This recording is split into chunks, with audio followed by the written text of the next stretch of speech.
के दासों के आप शाश्वत पथ हैं। यदार्थक तो भगवान की किरणें बहुत प्रिय है, तो भक्ति योग के भास्कर हैं। तो आप भक्ति के लिए उद्योग कर रहे हैं, वह आपके लिए कोई आश्चर्य की बात नहीं है। भगवान के भक्तों के लिए तो भक्ति की स्थापना सदा उचित ही है। आपको आकाशवाणी से में जिस सत्कर्म का संकेत किया है उसे प्रसन्नचित होकर के सुनो। इदं भगवतं नाम पुराणां ब्रह्मसतिं भक्ति ज्ञान विरागाणं स्थापनाय प्रकाशितम। तो साधक कहता है नारद जी से, नारद सुनो, यह भागवत पुराण वेदों के ज्ञान ही है। श्री वेद व्यास ने इसे भक्ति ज्ञान और वैराग की स्थापना के ही स्थापित किया है। इस भागवत से भक्ति और भक्ति स्थापना होगी और लोग अनंत काल तक इसका बखान करते रहेंगे।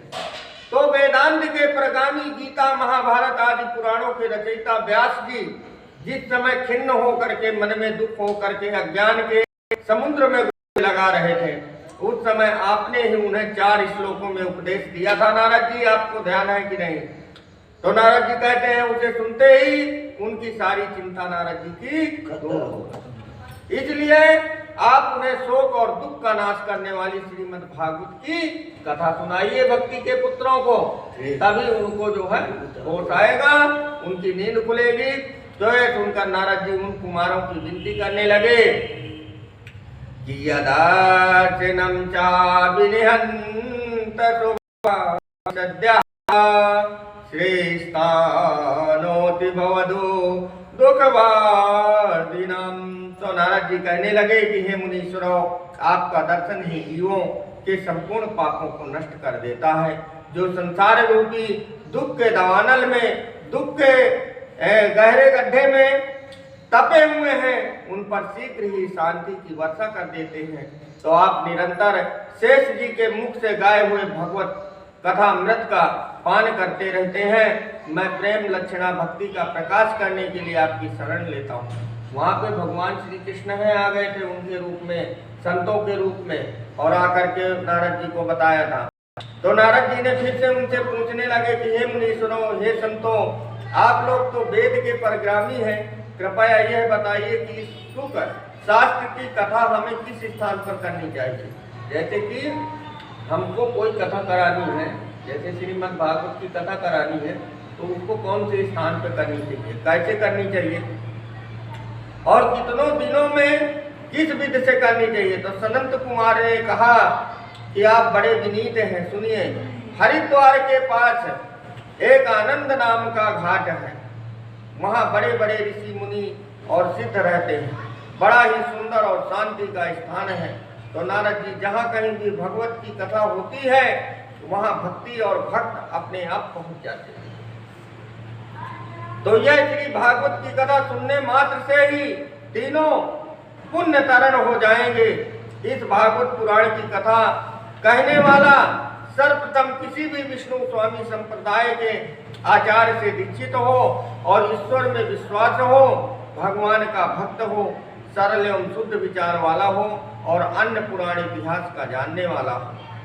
तो नारद जी, भगवान की कथा तो सदा सर्वदा भक्ति और मुक्ति देने वाली है। फिर भी सप्ताह श्रवण की विधि सुनने वाले मनुष्य को चाहिए कि कथा के समय से ही, पूर्व से ही संध्या वंदन आदि नित्य कर्म कर लेने चाहिए। जो कथा को, भागवत को सुनता है, उसको ऐसे नहीं कि अब हमने चले गए, आज से सुन रहे हम, जैसे अब हम सुन रहे कथा को, तो उसमें जो है पहले भजन करना चाहिए, संध्या करना चाहिए, माला जपना चाहिए, भगवान का स्मरण करना चाहिए, फिर उसके बाद कथा को सुनना चाहिए। क्योंकि अगर ऐसा करता है प्राणी, तभी उसको कथा का फल मिलता है। अगर वो नियम से कार्य नहीं करता है तो उसको कोई फल नहीं मिलता। तो कम से कम बोलना चाहिए कथा, जितने दिन की व्रत रखना चाहिए और सात्विक भोजन करना चाहिए। किसी तरह का भोजन अच्छे बच्चे का नहीं करना चाहिए।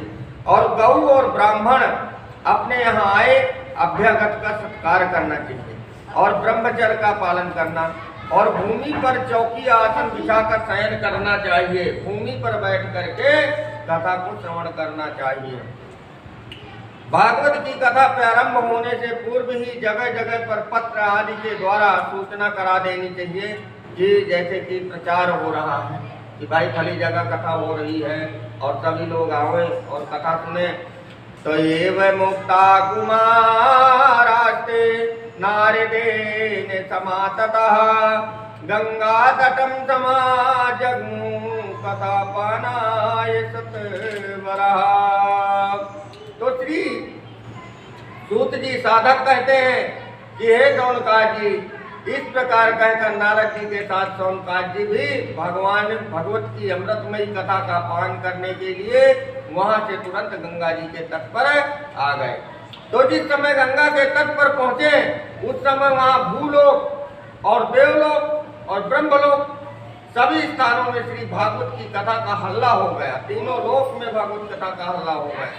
और जब भगवान कथा के रसिक भगवान विष्णु के भक्त वैराग्य और दौड़ दौड़ कर वहां आने लगे तो परम वैष्णव महर्षि भृगु, वशिष्ठ, च्यवन, गौतम, मेधातिथि ये सब ऋषि थे, पहले के बहुत बड़े बड़े ऋषि महात्मा थे।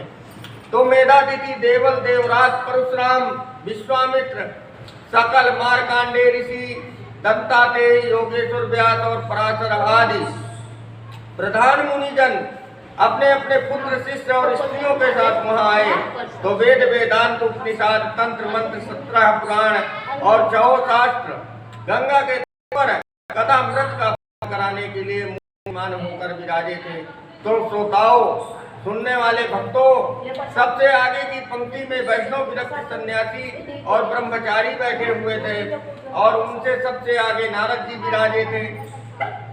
तो एक तरफ ऋषि मुनि और एक तरफ देवता तथा दूसरी ओर स्त्रियां और सभी से जय जयकार, ओंकार की ध्वनि और तरह तरह के शंखों की बजाकर जय घोष होने लगा।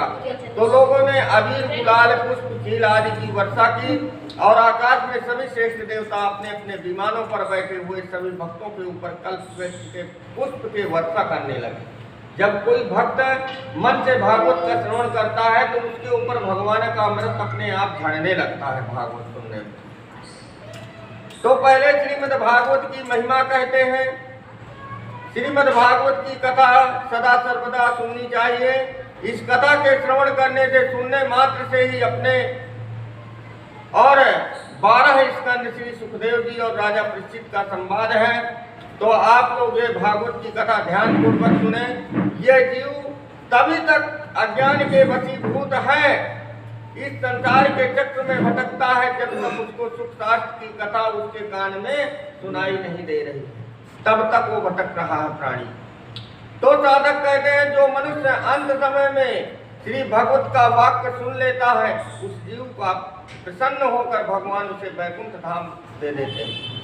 और जो पुरुष इसे सोने के सिंहासन में विराजमान करके विष्णु भक्त को दान देता है वह अवश्य ही भगवान का संयुक्त प्राप्त कर लेता है। संसार में श्रीमद् भागवत कथा का मिलना ही कठिन है। जब करोड़ों जन्मों का पुण्य उदय होता है तभी उसकी प्राप्ति होती है। जब इंसान 84 लाख हजार करोड़ योनियों का चक्कर लगाते लगाते कभी एक बार मनुष्य का तन पाता है तभी ये श्रीमद् भागवत उसको सुनने को प्राप्त होती है। तो इसकी प्राप्त होती है जो फल तप, योग और समाधि से मिलता है वही सर्वांग रूप से एक सप्ताह श्रवण करने से सहज में ही उसको प्राप्त हो जाता है।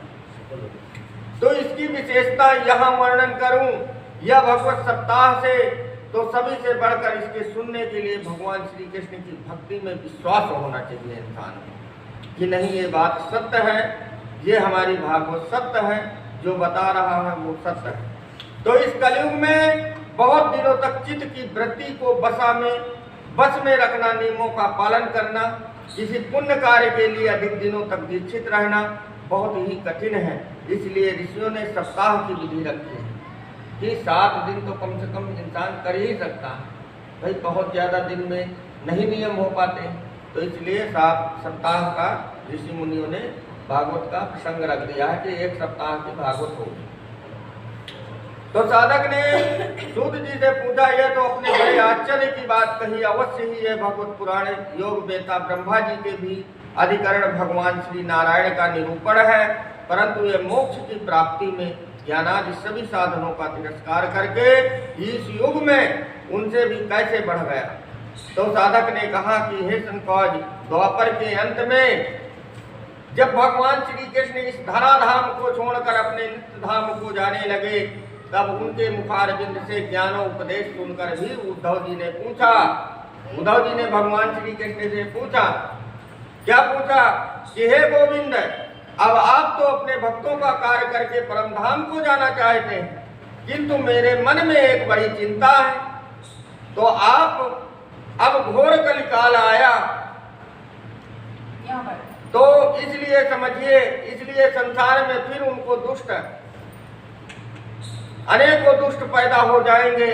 उनके संसर्ग में जब सत्पुरुष भी उस उग्र स्वभाव के हो जाएंगे, तब उसके भार से दबकर गोरूपड़ी पृथ्वी किसकी शरण में जाएगी। जब एक कलयुग आ रहा है, प्रभु आप जा रहे हो और यहाँ जो अच्छा पुरुष है वो भी बुरा हो जाएगा, और जो बुरा है वो तो बुरा रहेगा।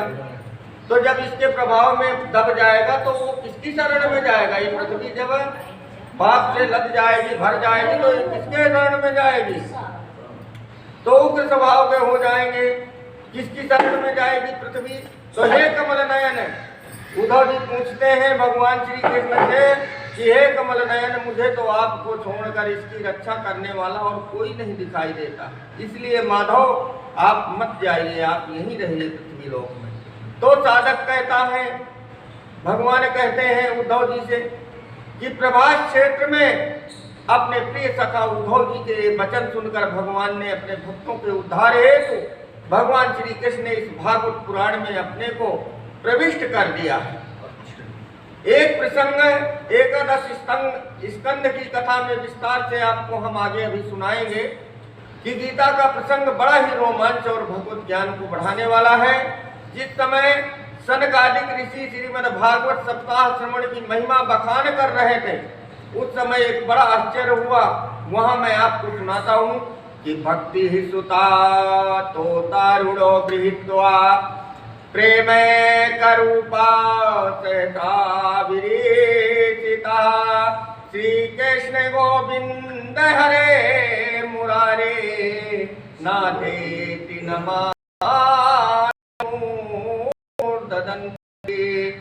कहा तरुणावस्था में हुए ज्ञान वैराग्य दोनों पुत्रों को साथ में लिए और विशुद्ध प्रेम रूपा भक्ति बार बार श्री कृष्ण गोविंद हरे मुरारे नारायण वासुदेव आदि नामों का उच्चारण करने लगी। भक्ति अपने दोनों पुत्रों को साथ में लेकर के और अस्माकित दोनों हो गए और कहने लगी गीता तो दोषः कलिजाई में त्वं दुष्टवा न सकता प्रभावो अपि लोके एवं तदा ज्ञावाचरे अपि भक्ति स्थिता निष्णाणम हरिदास चितय। तो भक्ति ने कहा भगवान से कि हे भगवान, मैं प्रारः कलयुग में नष्ट हो गई थी, मैं कलयुग में पूरी नष्ट हो गई थी भक्ति।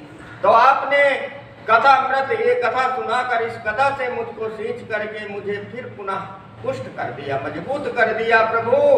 तो अब आप ये बतलाइए कि मैं कहाँ रहूं, मेरे रहने का कोई साधन बताइए प्रभु।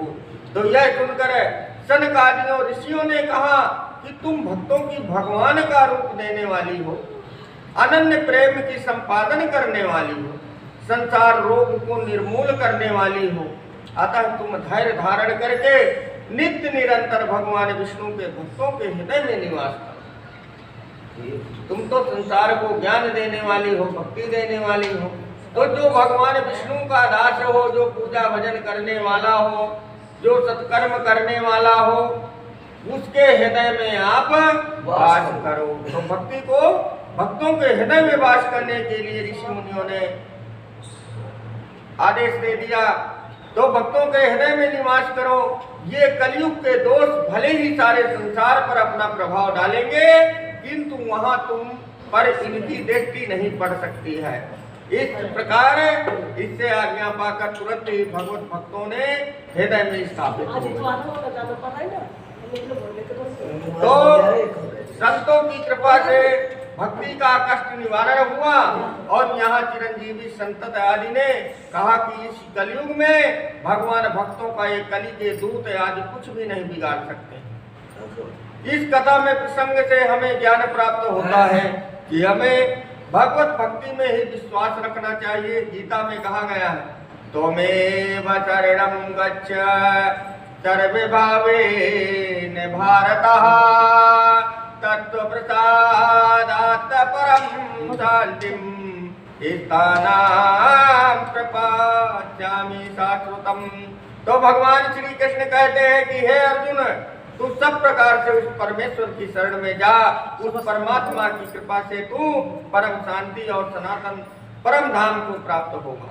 जब प्रभु प्रगट की स्पष्ट व्याख्या करते हैं तो लोग लज्जा, भय, मान, बड़ाई, बुराई, अशक्तियों को त्याग कर उस नश्वर शरीर को, संसार से ममता, अहिंसा आदि को त्याग कर उस परमात्मा को ही अपना परम आश्रय समझ और परम गति सर्वेश्वर मानकर अनन्य प्रेम भाव से भक्ति पूर्वक भगवान के नाम रूप, गुण, प्रभाव और स्वरूप का चिंतन करना, भजन, स्मरण, कीर्तन आदि सभी कर्मों को निस्वार्थ भाव से प्रभु की आज्ञा मानकर करना ही शरण है। प्रभु भक्त बाबा श्री बाल मुकुंद जी कविवर ने अपनी साहित्यिक रचना में स्पष्ट कहा है। बस अब यहाँ से हरि ओम। रामायण विश्राम को सुनो वीर हनुमान, जो जन जहाँ से आयो तो तह करो पयास, सियापति रामचंद्र की जय। बोले श्रीमद् भागवत पुराण की जय।